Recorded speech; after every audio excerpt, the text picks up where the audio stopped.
세기의 대결이라는 말이 있습니다. 세기의 대결, 이게 무슨 말인지 아십니까? 세기는 19세기, 20세기, 21세기 하듯이 100년을 아울러서 통칭하는 말입니다. 그렇다면 세기의 대결이라는 말은 100년에 한 번 있는 대결이라는 뜻이고, 그 말인즉 굉장한 대결, 많은 사람들의 이목이 집중되고 볼만한 대결이라는 뜻입니다. 우리가 알고 있는 세기의 대결이 뭐가 있을까요? 축구를 좋아하시는 분들은 바르셀로나와 레알 마드리드, 엘 클라시코를 세기의 대결이라고 생각하실지도 모르겠습니다. 지난 평창 올림픽 때 이상하와와 고다이라의 스피드 스케이팅 대결, 이것도 세기의 대결이라고 할 만합니다. 그리고 또 지난 하계 올림픽 때 박태환과 순양의 자유형 대결, 아주 대단한 대결이었습니다. 그리고 전 세계적으로 화제였던 권투 선수 파퀴아오와 메이웨더의 대결도 가히 세기의 대결이라고 할 만합니다. 그날이 주일이었는데 당시 제가 있었던 교회에서 많은 성도님들이 예배가 끝나자마자 핸드폰으로 보았던 기억이 납니다. 탁구를 좋아하시는 분들은 2004년 아테네 올림픽 남자 탁구 단식 결승을 잊지 못하실 겁니다. 누군지 기억하십니까? 우리나라 유승민 선수가 중국의 왕하오 선수를 꺾고 금메달을 땄던 게임입니다. 이겼을 때 유승민은 두 팔을 쭉 뻗고 스승 김택수에게 미친 듯이 달려갔고, 그리고 우리도 서로 부둥켜 안으면서 굉장히 즐거워했습니다. 그 기억이 참 선명합니다. 오늘 본문에서도 이에 못지않은 세기의 대결이 펼쳐집니다. 세기의 대결이 펼쳐지는데 관객들이 빠질 수가 없습니다. 이스라엘의 모든 사람들은 이 세기의 대결을 보려고 경기장으로 몰려듭니다. 이 경기장은 갈멜산 정상에 있습니다. 그런데 대기하고 있는 선수들을 보니까 좀 이상합니다. 한쪽은 수백 명이 모여 있습니다. 휘황찬란한 옷과 장식을 걸치고 있습니다. 좀 있어 보이고 세 보입니다. 그런데 다른 한쪽을 보니까 딱 한 사람만 있습니다. 이 선수는 허약해 보이고 또 무력해 보입니다. 이 싸움이 될까요? 대결이라고 하면 이 체급이 같아야 하는 법인데 체급 차이가 너무 많이 나는 것 같습니다. 전혀 대결이 될 것 같지가 않고 하나마나한 대결이 될 것 같습니다. 그렇지만 이 경기는 물을 수가 없는 경기입니다. 되돌릴 수가 없습니다. 누구 하나는 끝장이 나야 하는 대결입니다. 무슨 대결일까요? 바로 바알 선지자들과 엘리야 선지자와의 대결입니다. 이제 곧 본격적인 대결이 시작되려고 합니다. 홀홀 단신으로 싸워야 하는 엘리야가 사람들 앞에 나와서 외칩니다. 너희가 어느 때까지 둘 사이에서 머뭇머뭇하려느냐? 여호와가 하나님이면 여호와를 따르고 바알이 하나님이면 바알을 따라라 하면서 백성들에게 외칩니다. 그런데 사람들은 조용합니다. 엘리야가 한 이 말이 무슨 말입니까? 너네 입장을 확실히 하라 이 말입니다. 하나님이냐 바알이냐 애매하게 양다리 걸치지 있지 말고 확실히 하라는 겁니다. 그런데 사람들은 한마디도 하지 않고 조용합니다. 서로 눈치만 보면서 어떻게 해야 할지 모르고 있습니다. 엘리야가 민망하고 무안할 정도로 사람들은 침묵하였습니다. 엘리야는 한탄합니다. 여호와의 선지자는 나 혼자 남았다. 그런데 바알 선지자는 무려 450명이다. 어떻게 하나님의 백성이란 너희들 중에 나와 같이 설 자가 한 명도 없는 것이냐 하면서 한탄을 합니다. 이스라엘 백성들은 왜 그랬을까요? 왜 엘리야의 요청에 아무 말도 할 수 없었을까요? 그럴 수밖에 없는 두 가지 이유가 있습니다. 첫 번째 이유는 바알 신이 굉장히 매력적이었다는 것입니다. 바알 신이 매력적인 이유는 먼저는 잘 먹고 잘 살게 해주었기 때문입니다. 바알 신은 농경의 신이었습니다. 해를 주관하고 비를 주관하는 신이었습니다. 그래서 이방 민족들은 농사를 잘 짓기 위해서 바알 신을 아주 잘 섬겼습니다. 제때 해가 나고 비가 내려야 농사를 잘 지을 수 있기 때문입니다. 이스라엘 백성들은 이 백성들은 원래 농사를 짓던 백성들이 아닙니다. 출애굽을 하고 광야 생활을 하고 가나안 정복을 마친 후에야 정착해서 농사를 짓기 시작했습니다. 농사에 익숙하지 않은 이스라엘 백성들은 하나님이 광야의 하나님이고 전쟁에서 이기게 하시는 하나님이긴 한데 이 농사까지 잘 짓게 해주는 하나님이라고는 생각하지 않았습니다. 이 사람들은 바알 신이 비도 내리게 하고 햇볕도 나게 하고 농작물을 잘 자라게 한다는 말에 귀가 솔깃했습니다. 자기들도 이방 백성들처럼 바알의 축복을 받아서 풍성한 수확을 거두고 싶었습니다. 그래서 이스라엘 백성들은 바알 신을 섬겼습니다. 바알 신이 매력적인 또 다른 이유는 바알 신은 신앙생활을 요구하지 않았습니다. 하나님은 이스라엘 백성들에게 분명히 명령하셨습니다. 내가 거룩하니 너희도 거룩하라. 그래서 하나님은 이스라엘 백성들에게 율법을 주시고 또 삶의 규범을 정확하게 제시해 주셨습니다. 그러나 바알 신은 그런 것들을 요구하지 않았습니다. 바알 앞에 제사를 드리는 것이 중요하지 평소에 어떻게 사는지에 대해서는 바울은 전혀 터치하지 않았습니다. 어떻게 사는지, 어떤 생각을 하고 사는지 바알은 전혀 상관하지 않았습니다. 그래서 이스라엘 백성들은 바알 신을 아주 편한 마음으로 섬길 수 있었습니다. 풍족한 수확과 넉넉한 생활에 대한 보장, 그리고 이 얼매이지 않는 삶의 자유, 바알 신에게는 이러한 매력이 있었기 때문에 이스라엘 백성들은 엘리야의 외침 앞에서 아무 말도 하지 않았습니다. 이스라엘 백성들이 엘리야의 외침 앞에서 침묵할 수밖에 없었던 두 번째 이유는 아합 왕 때문이었습니다. 아합 왕은 여호와 하나님의 선지자들을 박해하고 바알과 아세라를 섬기는 제사장들과 선지자들을 굉장히 장려하고 키우고 독려하고 굉장히 세워줬습니다. 또 나라 곳곳에 바알 숭배를 위한 제단들을 많이 만들었습니다. 왕이 먼저 그러는데 백성들이라고 별것 있겠습니까? 백성들은 자연스럽게 아합 왕을 따라갔습니다. 그런데 이 아합 왕은 사실 아무것도 아니었습니다. 이 아합 왕 위에는 더한 사람, 바로 왕비 이세벨이 있었습니다. 이세벨이 어떤 여자입니까? 여호와의 선지자를 죽이는데 가장 앞장선 여자입니다. 또 이세벨이 어떤 여자입니까? 나봇의 이야기를 여러분 알지 않으십니까? 아합 왕이 나봇이라는 사람의 포도원을 보고 그 포도원을 너무 갖고 싶었습니다. 너무 좋아 보였습니다.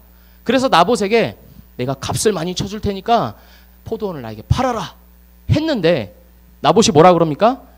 우리 조상의 유산을 파는 것은 하나님이 기뻐하지 않습니다. 그러니까 아합 왕은 혼자서 그거를 끙끙 앓고 갖고 싶은데 하나님이 걸려 있으니까 어쩔 줄은 모르고 침대에 누워서 밥도 안 먹고 있었습니다. 그러니까 이세벨이 그 모습을 보고 와서 무슨 일입니까? 저에게 말씀하십시오. 아합 왕이 아내에게 얘기했습니다. 그러니까 이세벨이 바로 실행에 옮깁니다. 걱정하지 마십시오. 제가 해결해 드리겠습니다. 하면서 누구를 시켜서 나봇이란 사람이 여호와 하나님을 경멸하고 또 왕을 모욕했다라는 소문을 퍼뜨려서 당장에 돌에 맞아 죽게 합니다. 그리고 아합 왕에게 와서 여기 있습니다. 나봇의 포도원을 취하십시오라고 아주 눈 하나 깜짝하지 않고 그런 일을 했던 게 바로 이세벨입니다.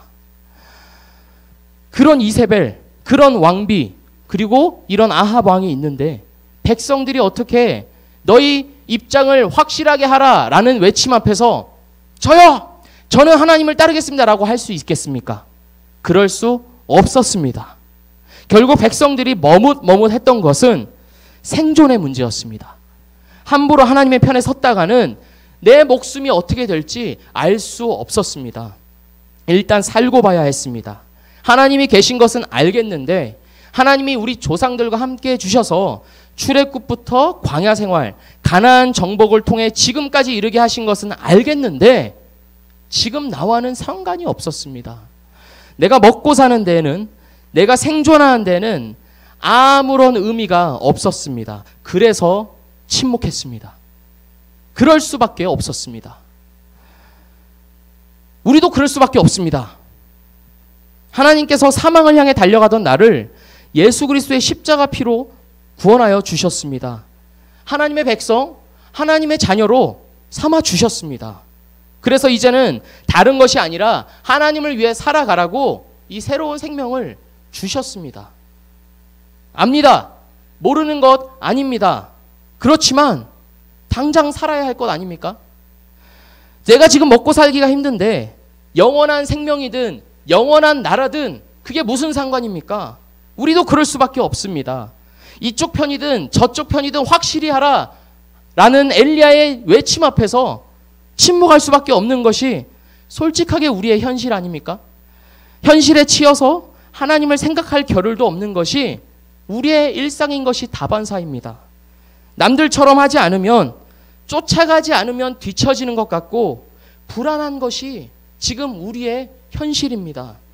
지금 이 세상을 살면서 살기 좋다고 하는 사람이 어디 있습니까? 하나같이 살기 힘든 세상이라고 하지 않습니까? 그런데 하나님 편에 서라니요? 우리는 정말 침묵할 수밖에 없습니다. 그럴 수밖에 없었던 이스라엘이었습니다. 어쩔 수 없이 현실에 굴복할 수밖에 없었던 이스라엘이었습니다. 이러한 이스라엘에게 하나님이 세 가지 일을 하십니다. 어떤 일일까요? 첫 번째로 기근을 주셨습니다. 하나님은 더 이상 자신을 찾지 않는 이스라엘에게 기근을 주시기로 하십니다. 열왕기상 17장에서 하나님은 엘리야를 아합 왕에게 보내어 이스라엘에 기근이 있을 것이다 라고 말씀하십니다. 그런데 정말 기근이 옵니다. 비가 오지 않기 시작했습니다. 가뭄이 시작되었습니다. 열왕기상 17장 7절은 땅에 비가 내리지 아니하므로 얼마 후에 그 시내가 마르니라 라고 기록하고 있습니다. 17장 8절부터 나오는 사르밧 과부는 떡 한 조각을 내놔봐라 라고 하는 엘리야에게 이렇게 말합니다. 제가 여호와의 살아계심을 두고 맹세하는데 지금 저한테 남은 게 이 가루 한 움큼이랑 기름 한 병밖에 없습니다. 지금 마지막으로 제 아들하고 이걸로 떡을 만들어 먹고 이제 죽으려고 했습니다. 이렇게 엘리야에게 고백합니다. 이 과부의 비참한 상황은 이스라엘의 기근이 얼마나 심했는지 단편적으로 보여줍니다. 기근이 계속되자 이제 동물들도 먹을 풀이 없습니다. 아합 왕은 18장 5절에서 말합니다. 이 땅의 모든 물 근원을 찾아가 보자. 거기로 가면 혹시 풀이 있을지도 모른다. 우리 말과 우리 노새가 다 죽게 생겼다 하면서 길을 나섭니다. 한 나라의 왕이 짐승들을 데리고 길을 나설 정도니 그 밑에 있는 백성들은 오죽했겠습니까? 고통 가운데 신음하면서 죽어갔을 것입니다. 이렇게 하나님은 머뭇머뭇하며 자신을 찾지 않는 이스라엘 백성들에게 기근을 주셨습니다. 머뭇머뭇하는 이스라엘 백성들에게 하나님께서 하신 두 번째 일은 바알의 실체를 알려주신 것입니다. 이제 세계의 대결이 시작되었습니다. 대결의 종목은 제사입니다. 엘리야는 송아지를 잡아서 각자의 신에게 제사를 드리고 그 제사에게 불로 응답하는 신, 그 신이 진짜 하나님이다. 그 불로 응답하는 신, 그쪽이 진짜 이긴 것으로 하자라고 제안합니다. 바알 선지자들과 백성들은 이에 모두 찬성합니다. 이 대결의 첫 번째 주자는 바알 선지자들입니다. 그들은 송아지를 가져다가 잡았습니다. 그리고 그 송아지를 제단 위에 놓고 바알의 이름을 부르기 시작했습니다. 바알 신이시여, 바알 신이시여 하면서 주문을 외우듯이 바알 신을 부르기 시작했습니다. 백성들은 바알 신이 불을 언제 내리는가 하면서 주의 깊게 제단을 살펴보고 있었습니다. 그런데 이 백성들의 집중력이 조금씩 흐트러지기 시작합니다. 바알 선지자들이 바알 신이여 우리에게 응답하소서 하면서 말은 많이 하는데 뭐 아무런 미동도 없는 것입니다. 이상하다. 바알 선지자들은 서로 의논합니다. 야, 안 되겠다. 뛰자 해가지고 바알 선지자들은 이제 뛰기 시작합니다. 제단 주위를 뛰놀면서 괴상한 몸짓을 하면서 제단을 막 뛰어다닙니다. 그렇게 몇 시간이 지납니다.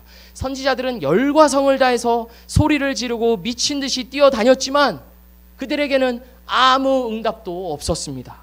엘리야는 그 모습을 보고 좀 신이 난 것 같습니다. 그래서 선지자들을 놀립니다. 야, 좀 더 큰 소리로 해야겠다. 야, 너네 신이 지금 묵상하고 있는가 보다. 아니면 야, 잠깐 어디 갔나 보다. 이 잠깐 어디 갔냐는 표현은 유대인들 학자가 해석했을 때는 변을 보고 있는가 보다 라는 식으로 해석하기도 합니다. 그런가 보다 하면서 선지자들을 놀립니다. 그래도 응답이 없자 이들은 최후의 카드를 꺼냅니다. 칼과 창으로 자기의 몸을 긋고 찌르면서 피를 흘리기 시작합니다. 살이 잘리고 피가 흐릅니다. 피가 콸콸콸 흘러나오고 있습니다. 이거 생각을 한번 해보십시오. 엄청난 광경입니다. 수백 명의 사람들이, 선지자들이 자기 몸을 상하게 하고 땅은 여기저기서 나오는 피로 붉게 물들어가고 있습니다. 그런데 바알신은 아무 응답이 없습니다. 이스라엘 백성들은 여기서 바알신의 실체를 확인합니다. 아무 응답도 없고 아무 능력도 없는 바알신을 두 눈으로 똑똑히 봅니다. 헛되이 소리를 지르고 자기 몸을 상하게 하는 선지자들의 이 무력함을 봅니다. 하나님은 이스라엘 백성들에게 바알의 실체가 무엇인지 알려주셨습니다. 이 세기의 대결의 첫 번째 주자 바알 선지자들은 실패했습니다. 그들의 무능력함이 만천하에 드러났습니다. 이제 누구 차례일까요? 엘리야의 차례입니다. 엘리야는 모든 백성을 향해서 말합니다. 가까이 오라. 그 말을 듣고 사람들이 가까이 모입니다. 멀찍이 서 있던 사람들까지도 엘리야에게 가까이 옵니다. 가까이 오니 무언가가 보입니다. 무엇일까요? 바로 여호와의 제단입니다. 한때는 많은 사람들이 하나님께 제사를 드릴 때 사용했던 거룩한 제단입니다. 그러나 이제는 무너지고 부수어지고 황폐해졌습니다. 엘리야는 모든 사람들이 자기를 보고 있는 가운데 이 제단을 다시 쌓습니다. 돌을 가져와 그 제단 위에 쌓습니다. 돌을 하나하나 놓을 때마다 모든 사람들이 지켜보고 있습니다. 한 개, 두 개, 세 개, 네 개, 다섯 개, 여섯 개, 일곱 개, 여덟 개, 아홉 개, 10개, 11개, 12개. 이스라엘 백성들은 이 12개의 돌을 보니까 불현듯 스치는 생각이 있습니다. 자신들의 조상 야곱이 생각납니다. 야곱의 12아들이 생각납니다. 그리고 자신들이 그 12지파의 후손임을 기억합니다. 야곱과 함께 하셨던 하나님을 기억합니다. 야곱이 베델에서 꿈을 꿀 때 나타나셔서 내가 너를 떠나지 않겠다 라고 약속하신 그 하나님을 기억합니다. 야곱이 멀리 떠났다가 다시 돌아와서 베델에 제단을 쌓고 제사를 드릴 때 응답해 주신 하나님을 기억합니다. 네 이름을 이제 야곱이라 하지 않고 이스라엘이라 하리라 라고 하셨던 그 하나님을 기억합니다. 자신들의 정체성이 바로 그 하나님께 있음을 이 12개의 돌을 보면서 깨닫기 시작합니다. 제단을 다시 쌓은 엘리야는 이제 송아지를 잡습니다. 엘리야는 송아지의 머리를 자르고 몸의 가죽을 벗기고 조각조각 몸을 자릅니다. 내장을 꺼냅니다. 쏟아지는 피는 제단 주위에 뿌립니다.